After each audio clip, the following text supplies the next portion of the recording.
Assalamualaikum warahmatullahi wabarakatuh. Perkenalkan, nama saya Nurul Komariah. Nama saya Korina Suwaikiro. Di sini kami akan mempresentasikan tentang kias. Pengertian kias. Secara etimologi, kias berarti mengira-ngirakan atau menyamakan. Kias berarti mempertemukan sesuatu yang tidak ada nas hukumnya dengan hal lain yang ada nas hukumnya, karena ada persamaan ilat hukum.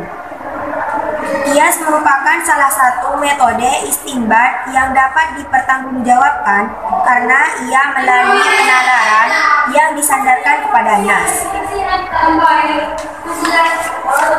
Rukun kias. Rukun adalah unsur-unsur pokok yang harus terpenuhi dari keabsahan atau kesempurnaan suatu hal. Dengan kata lain, rukun adalah elemen urgen yang dengannya suatu perkara menjadi sempurna. Dalam segala hal, rukun merupakan elemen terpenting karena rukun memegang peranan sebagai penentu sah atau tidaknya, legal atau tidaknya sesuatu. Adapun rukun-rukun kias adalah sebagai berikut. Al-asl. Sebagai salah satu rukun kias, asl juga harus memenuhi beberapa persyaratan, yakni a. Hukum yang ada pada asl bersifat tetap. B. Ketetapan hukum karena yang ada pada asal harus berdasarkan jalur syar'i bukan akli.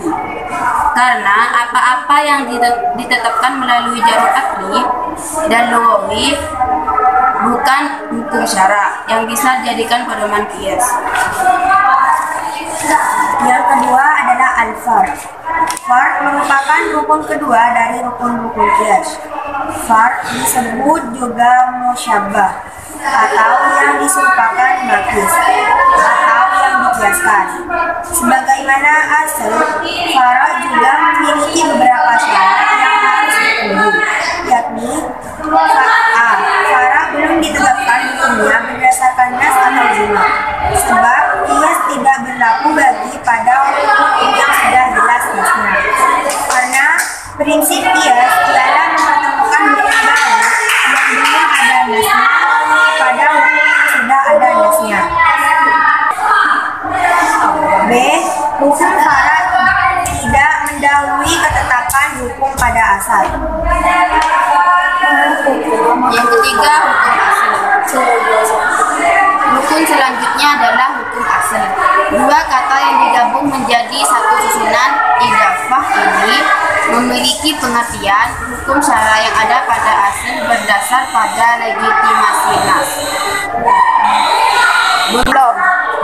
Hukum asal memiliki beberapa syarat, diantaranya berupa hukum syara yang ditetapkan oleh nas ataupun ijma. Mengenai ketetapan hukum yang berasal dari nas, para ulama tidak ada perbedaan pendapat. Sedangkan bagi hukum-hukum yang ditetapkan oleh ijma, para ulama masih berselisih pendapat. Yang keempat adalah al-illah. Al-illah atau yang sering disebut juga ilat merupakan poin terpenting di antara rukun-rukun yang lain. Adapun kontroversi ulama mengenai keterkaitan nas dan ilat adalah sebagai berikut. A. Golongan pertama mengatakan bahwa setiap nas hukum pasti di dalamnya terkandung ilat. Oleh karenanya, hukum asal ada berdasarkan adanya ilat, sebab ilatlah yang menentukan hukum suatu perkara. Pendapat ini diikuti oleh jumhur ulama. B. Golongan kedua berpendapat sebaliknya, bahwa